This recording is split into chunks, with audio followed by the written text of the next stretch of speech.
আমরা একটা ডেসিমাল ভগ্নাংশকে অক্টালে নিয়ে যাব। তাহলে প্রথমে আমরা একটা ডেসিমাল মান 0.15, এটা ডেসিমাল মান আছে, এটাকে আমরা অক্টালে নিয়ে যাব।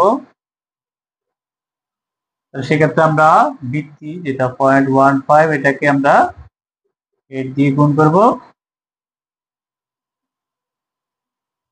সেক্ষেত্রে 8×15 আমরা কত পাবো? পূর্ণ সংখ্যা 1.0 হবে, এটাকে আবার 8 দিয়ে গুণ করবো, তাহলে এখানে 16 পাবো, 1.60 পাবো। তারপর এটাকে আমরা আবার 8 দিয়ে গুণ করবো, সেক্ষেত্রে আমরা